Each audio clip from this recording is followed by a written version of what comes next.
those of you wondering, what does John Silk look like after 2 hours sleep? Well, now you have your answer.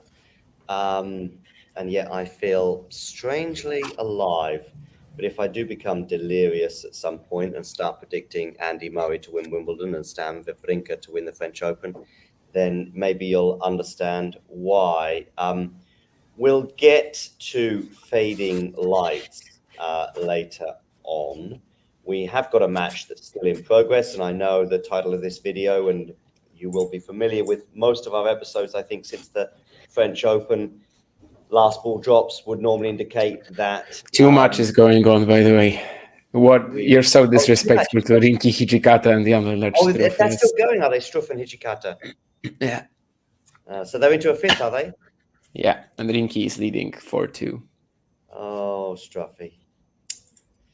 Oh, well. So a couple of matches still going on. Not normally the case, but this is Australia, so everything is abnormal. Do make sure you hit the like button and subscribe to the channel if you're new. We'll keep you up to date with the matches that are still going on throughout this episode, but this is more of a reflection. Let's begin with the women, and let's begin with the match that I've just watched. Garcia, Osaka. Actually, it kind of did go the way I thought, not just in terms of Garcia winning it, but maybe still some signs of rust from Osaka. It might be a few weeks or even longer before we see her up to full speed. And it has been 2.5 years since we've seen her at full speed as well, Damien. So what was your thoughts on that match? Yeah, it's a lesson to me not to rely on what others are saying, because in Brisbane, I barely watched Osaka. Like, it was just a few games. But everyone was like, oh, she played so well. I mean, she easily could have been in Pliskova. And I just figured, she's going to be pretty much back to normal. But yeah, I mean, she was so sloppy with her footwork. She had that, like the reactions on return, besides the great serving of Garcia, because I'm not saying that generally she wouldn't hit 13 aces against anyone today. Like, it's very possible that whoever was on the other side of the net, Garcia still finds double-digit aces. I'm just saying that sometimes the reactions from Osaka, especially on the ones that she did get a racket on, were pretty horrific. But yeah, I mean, it's just rust. It's fine. Of course, she's going to get better with playtime. Garcia, for the most part, did play a very good match. Of course, it's her first two-setter as well of the year. Finally, she wins in straights. Okay. And yeah, she will probably get to the forefront now. I mean, this was a bit of a match where we were like, just okay. So the woman that wins this, very likely to go deep. Yeah, right. And I think the fourth round would be potentially Coco Gauff. Of course, a couple of matches for both players before then. But that would be an interesting clash of styles. And if she's serving as well as she was today and as well as she can serve, then she can beat Coco. Sure, absolutely. Coco has that tougher third round potentially with Fernandez, and also now a tougher fourth round with Garcia. I think she is actually quite likely to exit the tournament as one of these. That's a tough run for Coco. She's got Fernandez potentially third round, Garcia fourth, and then whoever she plays in the quarters. I'm not sure who her quarterfinal opponent would be, but any other sort of takes in terms of Osaka? I mean, she did have chances, but she didn't get a single break point. So I say chances. She had chances in rallies, and dumping backhands into the net was something I remember seeing a few times. But the serving from Garcia was just too good. Yeah, for the most part, I mean, we were sort of expecting the serve return game to be an advantage for Osaka, and it clearly wasn't. She was actually the one who was like in brief trouble, of course, just in the first set, literally. But it was enough for her to drop the opener. And yeah, the main advantage that she was supposed to have in this matchup, it actually went Garcia's favor. So it's not surprising then if that was sort of the dynamic there, that it's Caro who emerges as the winner. Okay, let's look at some of the other matches on the women's side. We'll come to the men's side second, as we've started with women. Pavlyuchenkova straight sets over Donna Vekic. I saw the last 4 or 5 games of this. It was one of those that Pavlyuchenkova basically snatched it at the end of the second set as Vekic was serving to stay in the match. I think it's a match that both of us thought, given the form of the two players, would go the way of the Russian.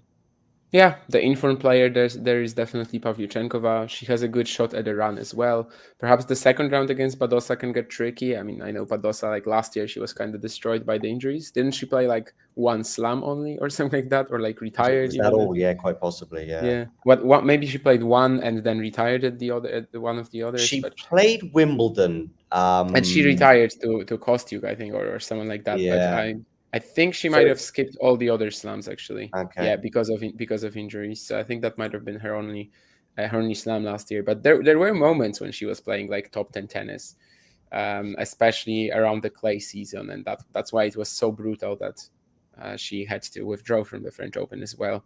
So yeah, I would say that Badosa is a threat. We don't really know how much of a threat yet because she's just coming back. But for any of these, like in the third round, it would be Anisimova or Podoroska. So I think Pavlyuchenkova has an excellent shot of making it pretty deep. The main question would then become, can she beat Sabalenka? Which, I mean, I guess she's one of the, um, well, I don't want to say that one of the worst matchups that Arena has on the tour because it's not a bad matchup or anything. But like if there are a few players who you would be naming, like who can beat Sabalenka, I guess Pavlyuchenkova would be somewhere in the mix. Okay. So yeah, just regarding Badosa, something of course she won in straight sets over. In fact, she barely lost a game, I think, to Taylor Townsend. I am sharing the scores on the screen for now, as well as talking about the matches gone by. But yeah, I think she was at 6-1, 6-1 or 6-love, 6-1. Six one Badosa won. six three. 6-1, 6-3, okay, which is a fairly humbling defeat, but we'll come to other humbling defeats shortly. Well, I guess we'll come to one immediately. Vondrousova, her wretched form post New York continues. I remember thinking post Wimbledon, I think this was a thought shared by quite a few, that she would probably back up her Wimbledon win with some solid runs, and that's exactly what she did until New York. But since New York, she's won one match. Yeah. Then again, I mean, if you look at who she was playing, right? I guess just the one loss to Kalinina, but then she plays the WTA finals. She loses 3 times, but she's playing, of course, fellow top 8 opponents. Yeah. And at DB Legion King Cup, she lost to Fernandez, who is like one of the most informed players at the moment. So I don't think there was anything to suggest that she will be losing 6-1, 6-2 to Diana Yastremska. But her No. losing before the second week, early on, definitely not a big thing right now. I mean, probably the weakest of the top 8 seeds at the moment, although with Jabber, it's kind of just uncertain because we didn't know anything about Jaber's form. I guess the second round will tell us a lot, but Jabber and Vondrousova are definitely the two of the top 8 seeds who like didn't have anything going for them really before this Australian Open. Yeah, right. Haddad Meyer as well, who's had a bit of a patchy form as well. She goes through in 3 sets, but she did have a bit of a I don't scare. really understand what you were saying about Haddad Maya's patchy form. I mean, she literally won the WTA Elite Trophy in November. Yeah, but I probably I'm thinking then about United Cup. But United Cup, she was also fine at. I mean, she lost to Świątek. Everyone loses to Świątek. Yeah, maybe there's something else I've got in my mind then about Like, her form. Then yeah. I just remember thinking that she's not. I don't remember thinking that she was going to do anything big in Australia, but maybe there was something else. I don't know. Maybe I've got her confused with someone else. I mean, I Anyway, think she can lose to Kornieva easily in the second round. But the thing is that, yeah, the patchy form, I don't really buy it.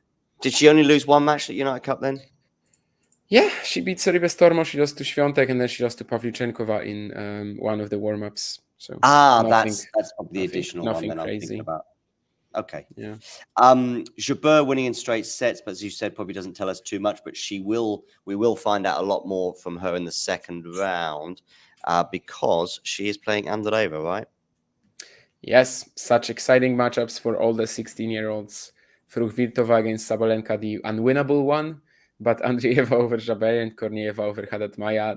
Both of these look very, very real for the 16-year-olds. And of course, Andreeva actually emerged last year with a win over Haddad Maia in Madrid. So Kornieva doing the same would be pretty funny. And Andreeva Jabeur, I mean, sounds like a very simple matchup. Like sounds like something that Andreeva can really pull off. And I don't know.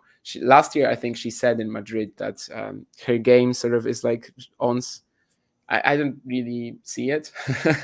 I don't know what she was going for, but yeah, it seems like she has a 50% chance of winning the match or thereabouts. Yeah, Kornieva probably slightly less against Haddad Maya, but Jabeur Andreeva should be really, really tight, and I kind of believe in Kornieva as well, although I know Fru- that that's a little bolder. Fruhvirtova against Sabalenka, you really think it's No, zero no, chance? yeah, like literally zero. I mean, Yeah. yeah, I just don't see how she beats her. Of course, it's possible if like Arena has a horrible day at the office. It's probably a better matchup for Brenda than Goff was in Auckland, just because she won't be able to, like, she won't have to generate a lot herself. She will just be sort of taking the Sabalenka shots and using that consistency of hers that has brought her like 15 ITF titles in the past 2 years. But no, like in the long run, I don't really see how she beats her unless Arena has like a horrible day, which doesn't really happen to her anymore, it seems. For the most part, she's been a lot more consistent the last year or so. Dominic Thiem is up a break in the fourth set on Felix. 3.5 hours, it looks like, on the clock there already, so that could be epic. Masarova winning in straight sets, can't tell you much about that. Tatiana Maria as well through in a tight three-setter. I forget who the winner of that match is playing. I feel as though it's someone significant. Tatiana Maria Sorano. Jasmine Paolini, so I don't Oh, really okay. think Yeah, so, but Paolini, of course. I thought that was a potential banana skin for her against Schneider as well. Somebody else that I'm going to say that's had patchy form in recent weeks is Paolini. Again, it's off the top of my head rather than yeah, like something again, deep. I wouldn't really agree. Like she's still very much playing the best tennis of her life. Depends on the expectations, because in a way, I mean, maybe losing to like Buxa in Adelaide can be That was regarded as right. patchy Losing the form. boxer. I mean, you don't expect that. Like it can be regarded as patchy form, but like we're talking of Jasmine Paolini, she's still playing the tennis of her life. Yeah, but I'd expect her to beat Buxa. Yeah, but And she's she not going to did be sort winning of, every match where she's the favorite, right? I mean, we are yeah, not talking she about Iga Świątek lost to or Laila Arina as well. Sabalenka. So I think relative to the expectations, Chinky. Paolini is still in very fine form. Yeah. Kostyuk through in three sets as well. What else have we missed on the women's side? Oh, your compatriot Fresh overcoming Saville in three tight Fręch. sets. Frech, Fręch. whatever. No, not whatever. Fręch. Yeah, Anyway, yeah, Daria Savi, that's actually a bit of a surprise, I guess, but it's Magda Fręch. You're never really going to get too excited by her. And once she runs into like the first opponent who will have enough power to blow her off the court, she might be in a bit of trouble. And I think, in fact, that opponent is coming in someone you just watched in Caroline Garcia. So okay. That's I guess, interesting. Garcia can hit herself off the court, I suppose. So there is That's like a all. brief chance, 5% opportunity for Frankter. Yeah, but if Garcia is solid like she was today, I see her progressing. Maybe Kudermetova losing. Is that the shock of the day on the women's side? I wouldn't really say so. Are we really at a stage where we can call Kudermetova losing in an early stage of the slam a shock? Golubic did pick up some decent form at the end of last year as well. Won I think it was Rouen in October at WTA 125 that she won, and also Shrewsbury, the ITF in Great Britain. Yeah, I wasn't really expecting that, but still, Kudermetova, I don't think she's really at like this sort of position where we can really call her losing a shock. Fair enough. And Maya Sharif retiring against Elise Mertens. Solid Elise progresses into the second round. And I'm just showing some of the scores on the screens. But that's basically, in terms of the women, what I saw I saw Garcia Osaka from start to finish. And I also saw Vondrousova's very painful loss. All the other matches for me, I'm afraid, are patchy, much like my sleep patterns. Any final thoughts before we switch over to the men? I'm just looking at the slate that we had, but yeah, probably nothing crazy really. Of course, maybe a brief shout out to Arantxa Rus, who finally broke that Grand Slam losing streak. I think she was on like 12 or 13 by now. She Okay. actually wins the match, although when I see a 6-1 6 love win over Kalinina on a hard court, that kind of tells me that probably Kalinina wasn't too healthy. But at the same time, we are talking about it on some stream. I don't know if it was with Vansh or whoever, or maybe it was with you. That if you want to draw a seed right now at the Australian Open, one of them is Kalinina for sure. So Mm-hmm. Mm-hmm. Well, that's good that she's ended that losing run. Okay. Over to the men, and I can give you some live score updates. Dominic Thiem has held and consolidated his breaks. So at the moment in the fourth set, he's leading 2-love, and in fact, he's even got love 15 on the Felix serve. And what about Struffy? He must be close to the end. well, it's 5-4 now. Oh, So but is Hijikata lost that Hijikata serving break. for it? Is No, Hijikata serving for it? it's the other way around. It's Hijikata serving to stay in it. Oh, okay. So he was a breakdown. He's got the break back. Yes. Ah, okay. Nice one, Struffy. I might just share that score on the screen. Okay, over to the men. I've got it in the title, and I'm sure you'll be very pleased to know that we're going to start on the men's side with Andy Murray. Humbled, humiliated. Is that too strong? A little bit. I mean, winning just 8 games, not really giving Echeverry that sort of a physical workout that he gave him in Basel. I didn't really believe in Murray winning this much, like whatsoever, but that was mostly because Echeverry has such a wonderful record in matches that go over 4 hours. I think he hasn't lost one yet in like 4 or 5. And yeah, after what we saw in Basel, it was just hard to see Murray outlasting him. But of course, it never really got to that. It's not a horrific loss in any way. I mean, Echeverry has definitely improved on hard courts considerably the past couple of years. There's no reason why his forehand shouldn't be a threat. There's no reason why, with that sort of build and the height, his serve shouldn't be more of a threat than it is. And he has been also like tapping into that potential a little bit more. But yeah, 6-4, 6-2, 6-2. It's kind of like if you think about it, Murray pretty much has like what does he really have on his ranking? He has the Doha final, which is dropping soon, and otherwise it's mostly the challenger results, right? He won 3 challengers last year, 3 big challengers, and that's already 425 points, I think, plus the 150 from Doha. So basically, like, he is very reliant on a few big results right now. He has 970 at the moment. You drop the Doha final, and he's at 820, so about 66th in the rankings. And if you drop all the challenger points, which I don't know what he's going to play. I mean, I'm assuming that he again is going to play the grass in the UK because, well, that's what he's been doing the last couple of years. I don't know about the clay 175s. But if you drop all of that from his ranking, if you just assume that it's not there for some reason, his 400 ranking points would be like 150 in the rankings. And yeah, I mean, what I'm trying to say is that on the main tour he hasn't been winning. I don't want to say he hasn't been holding up because he has been involved in so many of these dramatic clashes that Murray, of course, brings you every single time. Which, of course, 2 of these were against the Minor, for example. One of them, even the one against Echeverry. So it's not like he's been outplayed most of the time. This is probably one of his harshest losses, along with the ones to the Minor from earlier in the season last year, the ones on clay and on grass. But yeah, I mean, it does kind of tell you that he is not exactly as much a top 50 player as maybe you would think, given his ranking and like where we still position him in our like view of the tennis landscape. But yeah, without the challengers last year, he kind of would have been toast by now. And it's another Grand Slam that slips by without making the second week. But I don't think many of us thought he would make it that far, particularly as Novak. Djokovic in the third round, yeah, like that was still the absolute max for Murray. I do think that even getting through Echeverry and Monfils, that would be a massive achievement at this stage.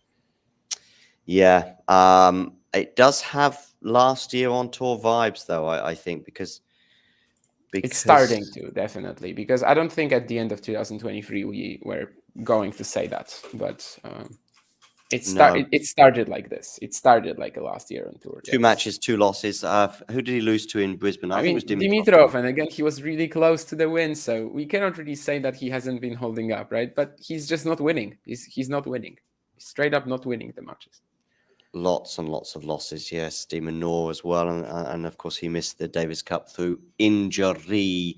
Wawrinka, then let's switch to another senior member of the tour. He went 5 sets with Manarino today. Probably when it went to the 5th set, it was like, okay, well, we are now at that point that I feel as though I've watched a few matches with Wawrinka that went deep to 3rd sets either, or 5 sets over a best of 5. And I just feel as though he keeps losing them, but that could be a feeling rather than a fact. Wawrinka is constantly losing in 5 sets recently. Like he's Yeah. constantly going 5, even if he doesn't really need to. Even he has the advantage at the slams. Well, maybe not the US Open, but at Roland Garros, of course, he had a couple of 5-setters when he was like barely alive at the end of the second one against Cocker. At the Australian Open, he goes up 2-1 on Alex Molchan and loses that one from like match point up, I think, even. And yeah, it's been happening to him all the time. And of course, at this age, at this stage of his career, he cannot really afford it anymore. No, but again, that loss feels very different compared to Andy Murray's. I mean, Manarino is He played a a guy better on, opponent, I guess, but yeah. like at least marginally better. But at the same time, he just competed with him. I mean, he was the better player for like a set and a half at least. So sure. Yeah, so we'll see. And yeah, there may be one more swan song, particularly on the clay, I feel, for Stan. We'll see. We'll see. Okay. Other results of note. He checks notes. Let's go with Ben Shelton winning in straight sets over Roberto Bautista Agut.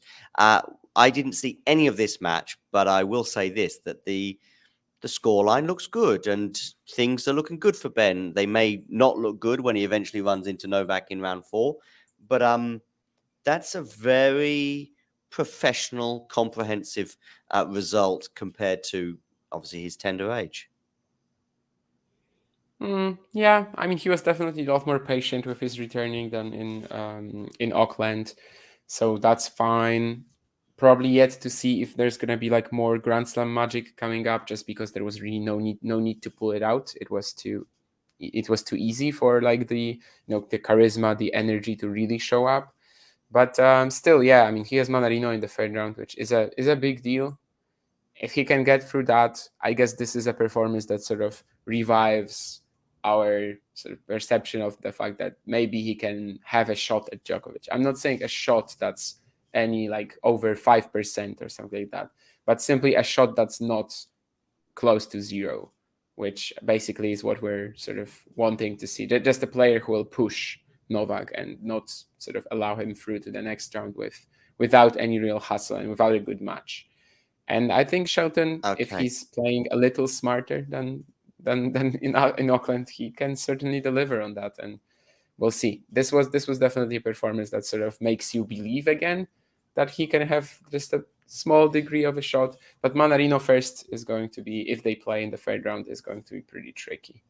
My internet's a bit sketchy at the moment, it seems.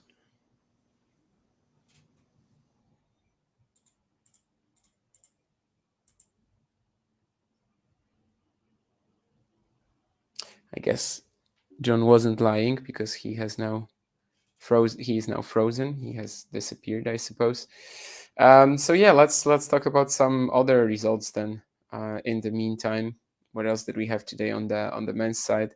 I guess Korda almost losing to Kopshiva would have been a big story, but in the end, it's kind of not. Then again, it's not a good sign for him going forwards in this event for sure. He plays Quentin Alice in the 2nd round, which does look like a very tricky draw given how good Alice was against Harris and also his overall very imposing, big hitting style. Korda went up 2-love, then went down love 2 in the decider, winning the next 6 games, which really would have been a new low, honestly. Losing to Kopshiva on hard courts from 2-love up, it would have been pretty horrific. And John is back. Sorry, yeah, internet issues. What were you? I'm glad you kept going anyway. What were I you talking covered about? Corda basically. I said it all, I think, about Corda, Okay, so you can just move on to whatever is next on your cool. list. Struff and Hijikata are into a deciding set tiebreak. So that'll be something we'll need to keep our eyes across. Team is looking to consolidate and make it a 3-1 lead. Oh, I didn't realize that Ryanich had retired against Demonor. I wondered why that match finished so quickly. Yes, indeed. He was just in no shape to play, which was kind of already visible, maybe even in the first set. But eventually I he did mean, give a bit of a fight and just wasn't maybe enough. again, he's another one in this category of last year on tour. Yeah, absolutely. Like Milos and Kei, they're always going to be a question mark whether we still see them again, because yeah, they just cannot get their bodies right, and they haven't done that in the past 5 years or so. So I think every single season we are entering into a potential Milos Raonic last year. In fact, if Milos Raonic never showed up in 2023 and never played in 2024 as well, that also wouldn't be surprising. Like a lot of us still considered him, like we're already considering him practically retired. So It may be the sort of most romantic way out, but sort of full steam ahead for the grass court season and try and pick up some wins there, followed by a goodbye in Toronto or Montreal. Toronto and Montreal would be the best, but then again, if you're playing Toronto Montreal, why wouldn't you Then play the the US US Open is Open? nearby. If you can, because that will But if also be an issue. if physically it's I mean, just I'm like, also saying about like actually entering the U.S. Open. That also is a problem by then, well, because his indeed, protected yes. ranking is out. His actual ranking isn't high enough, and well, maybe it will be high enough by that point, but who knows? But yeah, it could be an issue about getting into the U.S. Open. So in that case, of course, then that dilemma is just moot, and he actually just should retire in Montreal, Toronto, if that's indeed the year when Milos Raonic chooses to retire. Druffy has raced into a 3-0 lead. So good news for the German there. Okay, so Demonor does go through, although he did lose a set in that encounter. Let's scroll down on my screen for some other results. Oh, you did quarter.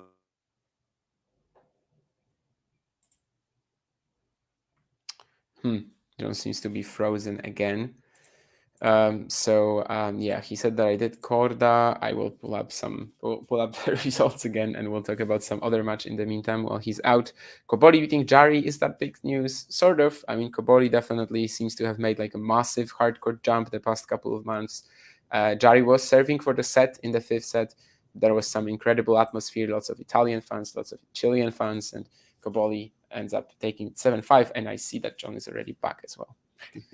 It might be a recurring theme. So I'm glad you filled in there with Jari. Yeah, and of course, did you mention the ball pocket thing happening? Oh, I didn't. No, not yet. So 30 love up, serving to stay in the match. I think it was No, that was when. actually in the third set. So that I was in the was third. I thought it happened in the deciding set that's game. that's what someone said on Twitter. I don't know. I didn't see it. Oh, So okay. maybe they just mistakenly said fifth set. But I Sorry, did third. see someone else mentioning it in the live chat as well. But that Oh, might. okay. Then it was probably just mistakenly in that tweet. I think it was Tumaini who said it. We are reading that like 5 hours ago, or maybe even Yeah. more. Yeah, like 8 on the Berg stream. Let me get back to Yeah. that tweet, and I will tell you. He says third Yeah. set, but I guess it must have been fifth. I guess it's his error. Yeah. I don't know. I I don't know. mean, No one says it in the chat. No, in the chat, in the comments there. Like he says that was no, but okay. Based on the scoreboard, wait, it doesn't make sense because he says Jari was up 5-3. Yeah, it is fifth set. He just said third by by mistake. mistake. Yeah. So it is fifth set. Yeah. Sorry, I was basing this on the tweet from him, and as no one said anything in the chat, I was like, well, the chat again. I'm saying in the chat in the comment section. I actually figured that maybe he was right, but no, indeed, it doesn't make sense. So it was the fifth set. He gets point penalty for dropping the ball out of his pocket for the second time in the match First time you do it, it's just a warning. First time you do it, it's fine. Of course, not on purpose. He didn't do it Hugo Gaston style, but he actually did it, of course, by mistake. And he ended up losing the next 3 points.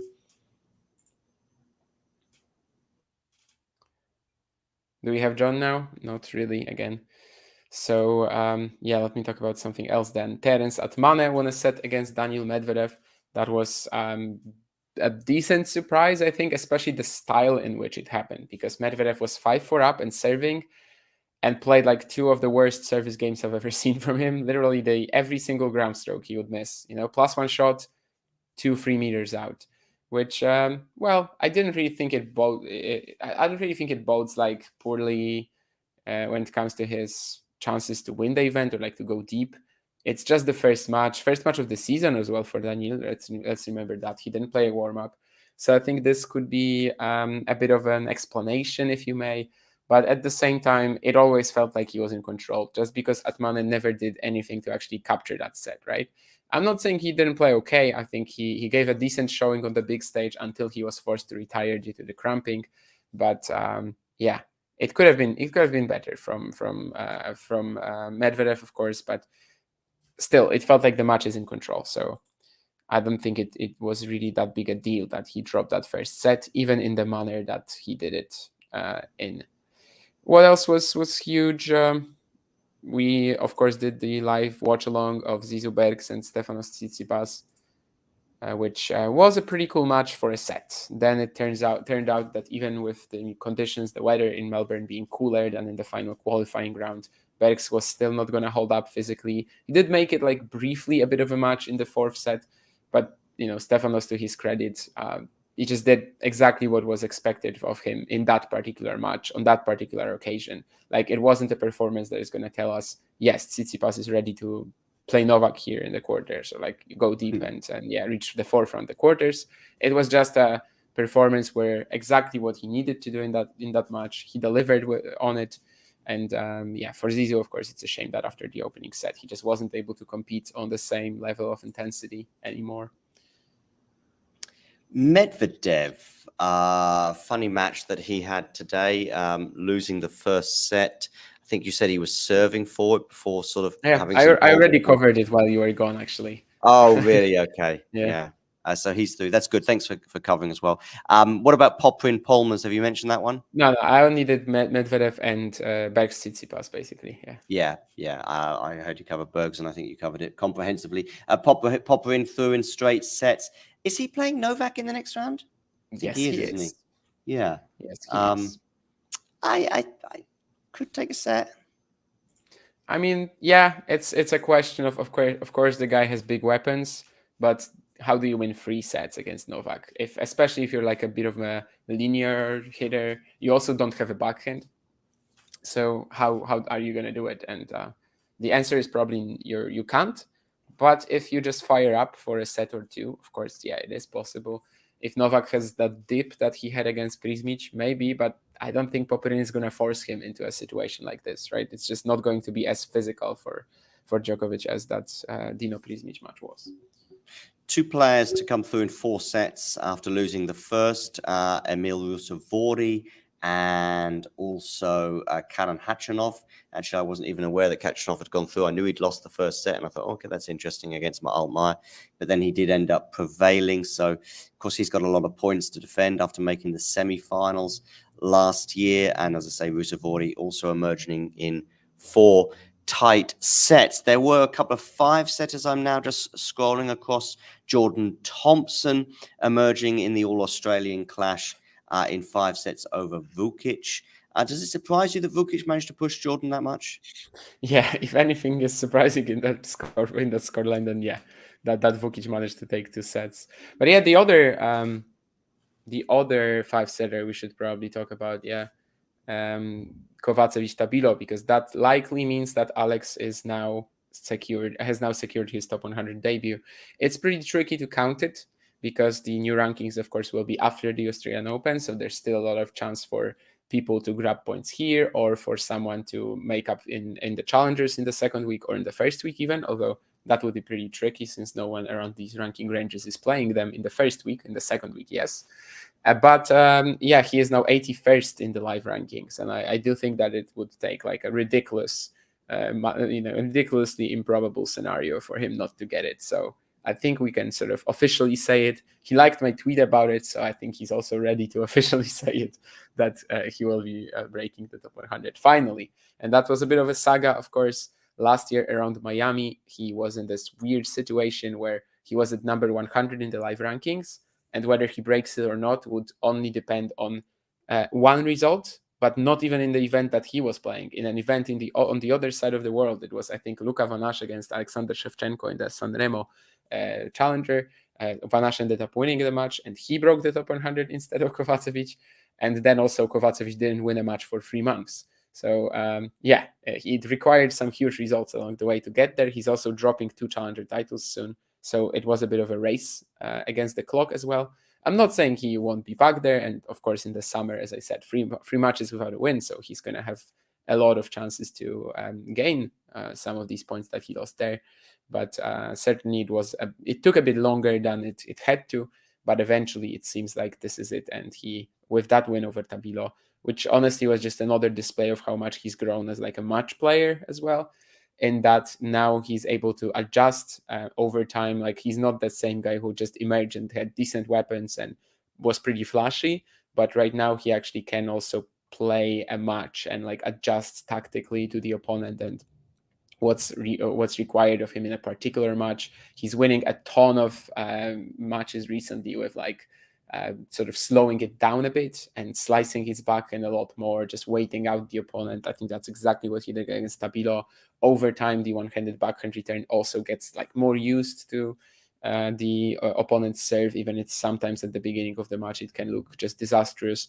And yeah, he's actually won so many titles and matches like this recently. So it's a bit of a new style for him right now already, because yeah, it's been just very prevalent in his tennis recently.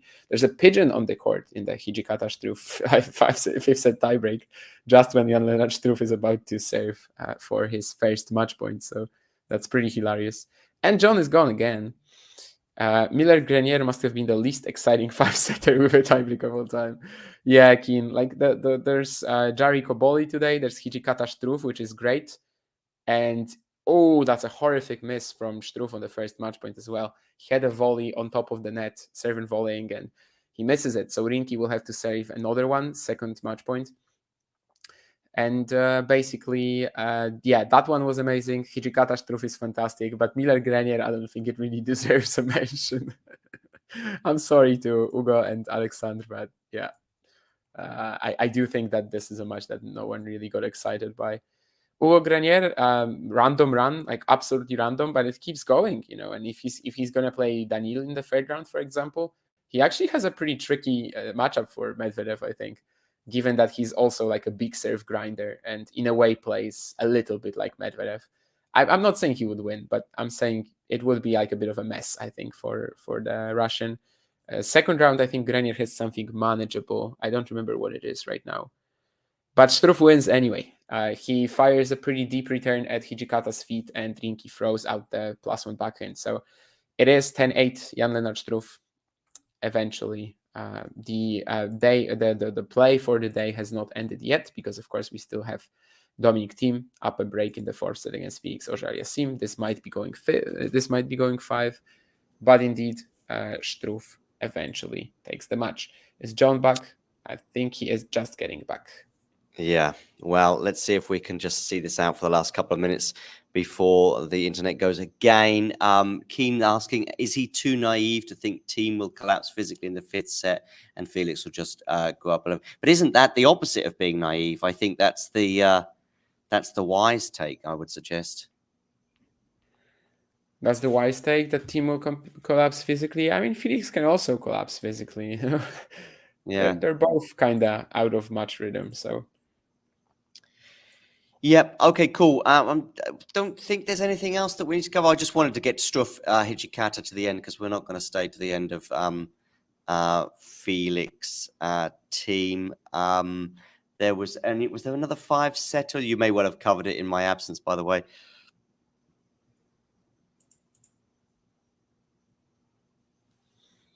Which one are you talking about? There was a 5-setter, but you might have done it. We had Vukic, Thompson, Tabilo. Did you do that one? I think you Yeah, just started I had a talking. long rant about Kovacevic. Well, not a rant, but I had a long opinion essay on Kovacevic and his improvements and how he's grown as a match player, and also whether we can officially call him a top 100 player now, because it's like pretty tricky to count. But yeah, I've done it all. Whoops, and I guess John is out again. Yeah, so what else? Nuno Borges beat Maximilian Marterer in 3 sets. I think that's a minor surprise. Marterer, of course, such strong form towards the end of last year, basically peaking, like almost as good, I think, or maybe actually better than when he was 45th in the world, but did it on like kind of a couple of random runs. But yeah, he actually gets beaten by Nuno Borges. I barely watched it. I guess Nuno played a pretty solid match, but it's a bit of a shame for Marta to lose that momentum that he had at the tail end of 2023. Of course, at the United Cup, he was part of the winning team, but he never actually played. Hello, John. Hi again, yeah. All right, cool. I don't know why Keen is suggesting that Muller and Grenier was. No, he's perfectly right. Okay. So I didn't see any of the match, but maybe he knows something. If you knew the players better, then you would agree. But that's what I'm going to tell you.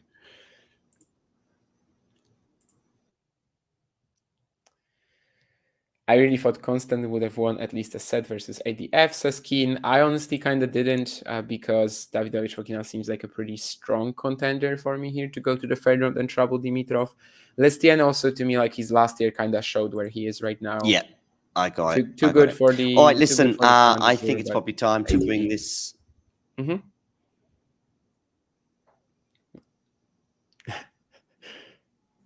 Yeah, it's gonna be even hard for John to finish off this stream, I guess.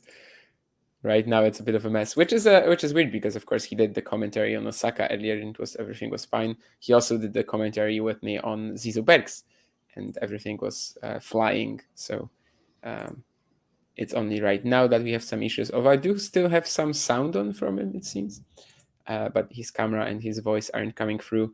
Anything else on the men's? Chris Eubanks beating Taro Daniel in 3 sets, so we have another one of these like post big run at the warm-up event crashes for Taro. I also think that Eubanks's forehand likes these courts quite a lot. They sort of favor his flatter hitting, but at the same time there's the heavy ball, and yeah, I think it's a pretty good combination for Chris. Probably one of the best on the tour. Are you biased with Zizou because you are besties with his dad? I don't know. I mean, his dad is not necessarily. I'm not. He's like besties with the whole tennis Twitter, I guess. Zizou is a player I met personally as well, so like probably that's maybe more reason for a bit of bias on my side. But that bit of bias is like just wishing him well, right? Rather than I don't know, anything crazy. I feel like I'm still pretty realistic when it comes to his prospects, and I try to be on Twitter as well, even though he or his dad might see it, and actually they are very likely to see it since they both follow me. But yeah, I don't hold back. I am still, I think, pretty realistic about his possibilities in the future, and like how for now he's a bit of a fringe top 100 player to me. Of course, he still hasn't gotten there, but I think this year he is very likely to. So the Bergs account is his father then? The one yes, that I said it on the chat when you were doing the Garcia Osaka match, but you probably missed it. But yeah, Cohenbergs is his dad. Yeah. Okay. All right, cool. Let's take advantage of this 60 seconds of internet that I have and bring this episode to a close. We'll have live watch-alongs, of course, coming up in the next 24 hours. I know I've got Iga against Kenin. Among others. Well, that's the one we've definitely got penciled in, and there may be more. Thanks, Damien. And yeah, I'm going to click end just because my electric meter for the internet is ticking over in old school terms. Thanks very much, and we'll speak to each other very, very soon. If you enjoyed this video, make sure you hit that like button. Don't forget to subscribe and click that notification bell so you don't miss out on all things tennis.